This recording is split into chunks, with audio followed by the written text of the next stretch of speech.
walk with the Lord. And in each situation and experience that I go through, the end result is that I trust Him more. So what is it to trust? Do you really know? I'm going to talk about trust today. I mean, we've heard it over the years from time to time. We all seem to know what it is to trust. But if you know what it is to trust, let this be a review. If you're not sure, maybe perhaps you can learn what it means today to really and truly trust in the Lord. So what is it to trust? Well, the dictionary says it's to have confidence or faith in, a certainty based on past experience. Another example is to extend credit to. Someone comes to you and says, "Gee, I want to borrow some money." Before you extend credit to that individual, you have to what? You have to make sure you can trust that he's going to pay you back. Trust, to extend credit to. But I like the first one better, to have confidence or faith in. And I want to share with you a story that goes well with this definition. It's a story of trust. I read an account that went something like this. A group of scientists and botanists were exploring remote regions of the Alps. They were in search of a new species of flowers. One day they noticed through binoculars a flower of such rarity and beauty that its value to science was immeasurable. The problem was that it lay deep in a ravine with cliffs on both sides. To get the flower, someone had to be lowered over the cliff on a rope. A curious young boy was watching nearby, and the scientists told him that they would pay him well if he would agree to be lowered off the cliff to retrieve the flower below. The boy took a long look down the steep depths, and he said, "I'll be back in a minute." A short time later, he returned, followed by a gray-haired man. Approaching the botanist, the boy said, "I'll go over that cliff and get that flower for you, if this man holds the rope." You see, he's my dad. Now that's a story of trust. He trusted someone he knew he could rely on. And that's what we're talking about. It's a level of trust that we want to talk about today, the kind of trust that has confidence in. So today we will purpose to find out why. Why did that father have that kind of trust, the trust of his son? Have you ever struggled with the issue of trust? Here's a big question. Have you ever wondered, what is God doing when you're in a bind? You ever get in a bind? You're really troubled? Did you ever wonder, okay, what are you doing, Lord? When I took that fall, I was laying on the ground, and I began to wonder, Lord, are you even there? I began to wonder, are you there, God? What do you do? What do you do when you don't know what to do? What is God doing? That's what we need to know. If we're going to find trust, we need to know what God is doing when we're troubled. When you've exhausted all your resources, have you ever wondered, where is the Lord? It could be a sickness, or it could be financial, or maybe a family situation. Have you ever asked, where is the Lord in the midst of all this? I'm sure we've all asked the question, but did you ever get the answer? And when it did come, when did it come? How did it come? Today we're going to look at some solid biblical answers. What happens when trials come and we start the long process of, I know we're not supposed to do this, we start the long process of worrying. And we begin to pace the floor and wonder, what should I do now? I know I'm not supposed to worry, Lord, but what should I do now? I can't stop. What should I do now? You ever wonder, what is the Lord doing about this? While you're pacing the floor? You ever stop thinking, well, I know my concern. What is the Lord doing about this? Is he sleeping? If he is, then I'm in trouble. Is he laughing? If he is, then I'm lost. Is he crossing his arms and shaking his head? If he is, I'm really in trouble. What is he doing? Does he even care? When it comes to questions like these, there is comfort in knowing that we are not alone. Does God care? Let's go back up to the original question. What is trust? To have confidence or faith in. Confidence or faith in. In order to come to this place, we have to experience His hand of mercy. It may be best explained in the story of the mountain climber. I know we've heard the story of the mountain climber, but we haven't heard it in a while, so it's time for a refresher. Remember the story of the mountain climber? He was there climbing the mountain, and he's climbing up this mountain. He just about gets to the top, and he grabs for the rock, and he slips, and he starts to fall. While falling down the cliff, he grabs onto a branch. He's safe. Now he really begins to think about himself, about God, and he cries out, God, can you help me? He didn't hear anything. He said, Lord, can you help me? And suddenly a voice shouts back, yes, I can help you. Oh, Lord, thank you. I'm glad you're up there. Can you help me, Lord? Yes. Lord, how can you help me? He says, well, the voice comes back and says, if you want me to help you, let go of the branch. He looks around and looks up and says, is there anyone else up there? That's our level of trust, isn't it? We can trust until we're told to let go of the branch. Now, this is a case where we trust because we know the Master's voice. And we also know His track record. But what this is also saying is that many times, in order to completely trust, we need to let go of whatever it is that is keeping us from Him.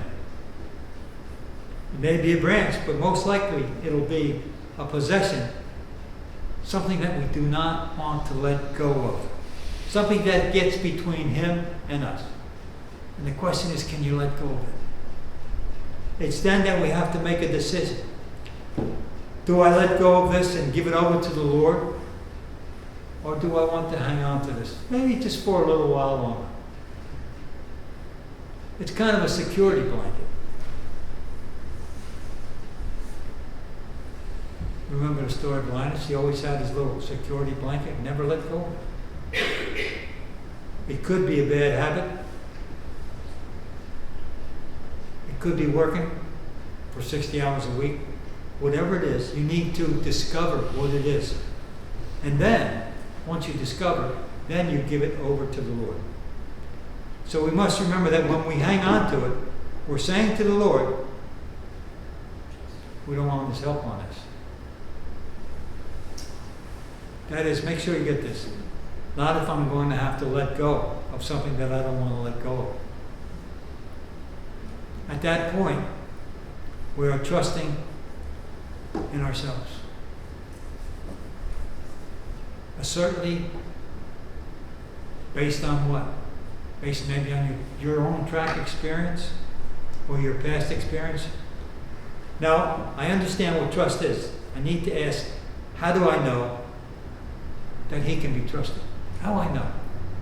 Do you know that? Do you have that assurance in your life that He can be trusted? Max Lucado shares a story about his little girl. I'd like to relay that to you. It helps to bring this to a picture we can understand. It's about his little girl. He says, I stand six steps from the edge of the bed. My arms extended. My hands open. On the bed, 4 years old Sarah crouches, poised like a playful kitten. She's going to jump, but she's not ready. I'm too close. I'm too close. Back more, Daddy. She stands and dares. I dramatically comply, confessing admiration for her courage. After 2 giant steps, I stop and I ask, more? Yes, she squeals, hopping now on the bed. With each step, she laughs and claps and motions for more. When I'm on the other side of the canyon, when I'm beyond the reach of mortal man, When I am but a tiny figure on the horizon, she stops me. Stop. Stop there, she says. Are you sure? I'm sure, she shouts. I extend my arms, and once again she crouches and then springs. Superman without a cape. Skydiver without a chute. In that airborne instant, her only hope is her father. If he proves weak, she'll fail. If he proves to be cruel, she'll crash. If he proves forgetful, she'll tumble to the hard floor. But such fear she does not know. Why? For her father, she does know. She trusts him. 4 years under the same roof have convinced her that her father is reliable. He's not superhuman, but he's strong. He's not holy, but he is good. He's not brilliant, but he doesn't have to be to remember to catch his child once she jumps. And so she flies. And he catches her. And the two rejoice at the excitement of, make sure you get this, her trust and his faithfulness. That's the point of that story. You can't have one without the other. This is trust at its finest. And it comes how? It comes as a result of something we don't like. Testing and proving. We don't like that. We don't like going through the test. But we know proving is good. How many times has the Lord come through for you? And you didn't have to do a thing.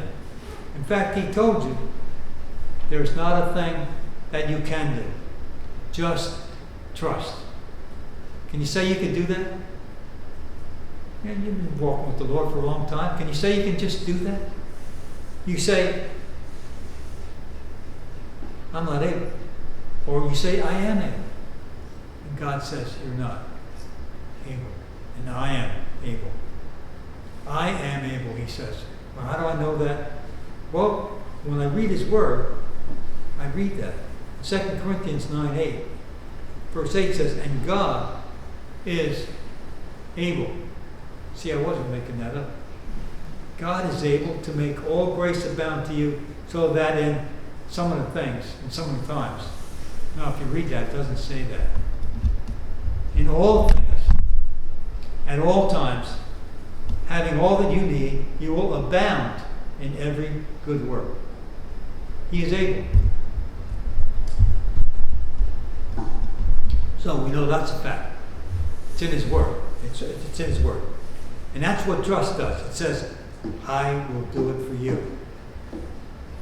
That means, and you have to make sure to get this, it means that you have no need to worry. Yet for some reason we just can't stop. Shouldn't worry, but then I find myself worrying. Now that's the other side. Here's the other side of the coin. But I have to worry. If I don't worry, it'll seem like I don't even care. Well, he don't even care about it. Most of you know that worry is what? A sin. Really? It's a sin to worry? Sure about that? Why is it a sin? Because when we worry, we are not trusting. You say, but Lord, I'm afraid. And God says, I have not given you a spirit of fear. Which are you going to believe? You're going to be afraid, or you're going to believe what God says? Well, where does he say that? 2 Timothy. For God did not give us a spirit of timidity, but a spirit of power, of love, and of self-discipline. So what is worry? Worry is a lack of trust. You can't tell it any other way. It's a lack of trust. Worry says that you can't help, so I have to worry about this. That's what it's saying, isn't it? Did you know that an average person's anxiety and worry consists of 40% of things that will never happen? Never happen. Worry about it, it never happen. 30% of things about the past that you can't change. 12% things about criticism by others that you know is mostly untrue. 10% about health, which gets worse because of the stress of worrying about it, doesn't it? And 8% about real problems that we will face. So what's the good of worrying then? What's the good of... Here's some practical advice for those of you who feel you must worry. If you feel that you must worry, choose Wednesdays to worry. Choose Wednesdays. A man by the name of J. Arthur Rank, and the English executive, decided to do all his worrying on one day each week. And he chose Wednesdays. When anything happened that gave him anxiety and it annoyed his ulcer, he would write it down and put it in his little worry box. He made this little box and he put it in there. He put it in his box and forget about it until next Wednesday. Here's the interesting thing. On the following Wednesday, when he opened his worry box, he found out that most of the things that had disturbed him in the past 6 days were already settled. It would have been useless to have worried about them. Try it. Get yourself a box. Name it a worry box. When you feel you have to worry, don't worry. Put it in the box. Psalm 121. The Lord watches over you. The Lord is your shade at your right hand. We need to trust in that and accept that. All right, now that I know that he can be trusted, how do I know when he can be trusted? Can I trust him in everything? In other words, should I trust him in this, or should I do this one on my own? Lord, maybe I'll do this one on my own. I don't need to on this one. I don't have to trust him. How do I understand trust? When should I trust? And when should I get help? I know there's another old story that I'm bringing up. You all remember the story of the flood. When should I trust? Flood took place. This guy's in his house, and the waters are rising up to his front porch. Guys came by in a small rowboat and said, "Listen, it's time to leave. The flood's getting worse. You got to get out of here." And he looked at them. He said, "You see, I trust in God. I'm trusting in God. I don't need your help. I don't need your rowboat." So he said, "Okay," and they left. Next thing you know, the water's up to the first floor. And he's actually at the second floor, on the level of the house. And there he is, trusting God. This time he sent a bigger boat. And he said, "You got to get in the boat. You're going to drown here." He says, "You don't understand. I'm trusting God. I trust God for all my safety. I'm not going with you. I'm going to trust God." So they take off. Next thing you know, he's sitting on his roof. The water had to come up to the top of his roof. The boat comes by again. No, this time they sent a helicopter. Boats couldn't make it. They sent a helicopter to get him. Dropped down the cable and said, "Come on, you got to get in." He said, "You guys don't get it. I'm trusting God." They took off. Well, sure enough, the man drowns. And he gets to heaven. He says, "Lord, I don't understand it. I trusted you. I trusted you each and every time. You didn't come through." And the Lord says, "What do you want?" I sent you 2 boats and a helicopter. How do we know when to trust? Listen to the words of Paul. "We are hard pressed on every side, but not crushed. Perplexed, but not in despair. Persecuted, but not abandoned. Struck down, but not destroyed." How do I understand trust? I want to share another story with you from Max Lucado. He tells it like this. He said, "Did you know that back in the day, back in the Old Testament times, there were newspaper reporters and there were journalists. And they went about reporting all the major events, just like they do today."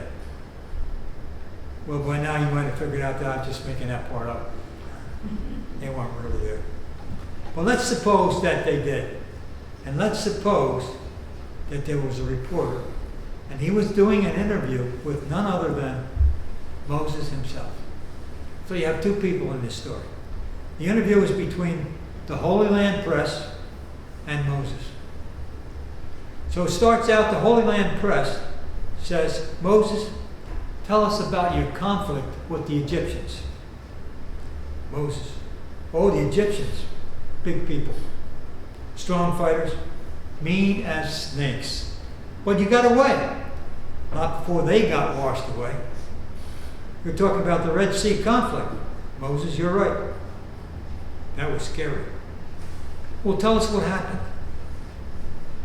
Moses says, well, the Red Sea was on one side and the Egyptians were on the other. And yes, we were in the middle. You might say between a rock and a hard place. So you attacked. Are you kidding? With 500,000 rock stackers? No, my people were too afraid. They wanted to go back to Egypt. So you told everyone to retreat. Where? Retreat where? Into the water? We didn't have a boat. We didn't have anywhere to go. So what did your leaders recommend? I didn't ask them. It wasn't time. Then what did you do? I told the people, make sure you get this. I told the people to stand still. You mean with the enemy coming, you told them not to move or defend themselves? Yep, I told the people, stand still and you will see the Lord save you. But why would you want the people to stand still? Moses said to get out of God's way. If you don't know what to do, it's best just to sit tight until he does his thing. Now at this point I have to ask you, what do you think of Moses' strategy? This is what he said. If you don't know what to do, it is best to just sit tight till what? Till God does his thing. Is that what we should do when we're in trouble? In the midst of a battle that we know we can't win? Is that what we're to do? Well, why fight? We can't win. Let's go back to the reporter from the Holy Land Press. Don't you think that's an odd strategy, Moses? Moses said it is if you are big enough for the battle. But when the battle is bigger than you are and you want God to take over, believe me, it's all that you can do. When the battle is bigger than you are and you want God to take over, it's all that you can do. The reporter says, can we talk about something else? He's done with this. Moses says, it's your paper. Soon after your escape, you mean our deliverance. What's the difference? There's a big difference. Moses said, when you escape, you did it. When you are delivered, someone else does it, and you just follow. Letting God take over, we all know this, is easier said than done. Let me give you an example of this. Why is it that we feel we have to do things ourselves? We got to do this, Lord. We don't want to bother the Lord with our small problems. We have this thinking that he has more important things to do, or is it because we feel like, well, we can do this one ourselves? Thinking, I don't expect the Lord to do everything for me. Do you? I believe he has given me certain abilities, and he wants me to use them. So where do you draw the line between trusting and laziness? What does the Word of God say? Do I trust, or am I trusting, or am I being lazy? I'm going to sit back and let God take care of it. I don't feel like going out there anyway. Listen to this, Ephesians 6:13. Therefore, put on the full armor of God, so that when the day of evil comes, you may be able to stand your ground, and after you have done everything, then you start to run.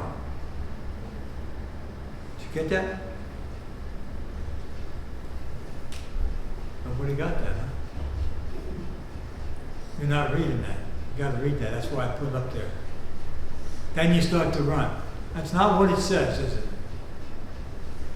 After you've done everything, then you stand. Why is it we can't do that? I believe we have to be prepared to stand for our faith. But there comes a time when we've all done all that we can, there comes a time to let it go and give it over to the Lord. That is called trust. Don't be mistaken. It's not called quitting. That is called trust. There's a difference. Isn't that what Moses had the people do? What do you do when it comes to the issue of trusting? How do you handle it? Is your first reaction to try and fix my problems on my own? I'm guilty of that. That's my first reaction. And I think we all fall into this. Trying to handle things myself often makes the situation worse. Did you know that shortcuts often take longer? There are many battles in life that are bigger than we are. So why do you engage yourself in it? We have to come to the place where we want God to take over and then willingly surrender our control to Him. That is called trust. What does the Lord say about trying to do it ourselves or letting others do it? Well, He did comment on that. Psalm 146, verse 3. Do not put your trust in princes and mortal men who cannot save. We need to be very careful about that one. There are some who might say that it's good to trust the Lord with your problems, but some trials are too difficult for God to handle. Is that true? Some trials are too big for God to handle. And you don't know God. If you think that's the case, you need to find another God. We've been given the answer to that in Luke chapter 1. Nothing is impossible with God. Nothing. We've seen the things He can do, He's capable of. There's an old saying that God will help us only if we first help ourselves. Remember that one? We grew up with that one. God helps, this is the quote in the Bible, God helps those who help themselves. That's not in my Bible. As soon as you start walking with the Lord a little while, you come to learn that. We do know that God helps those who can help themselves. He delights in that. He takes joy in helping those who cannot help themselves. 2 Corinthians 1:9. Indeed, in our hearts we felt the sentence of death. But this happened that we might not rely on ourselves. How about that? Being in that kind of a situation, Paul says, we're in deep, deep trouble. And this happened so that we can complain and moan and groan to God.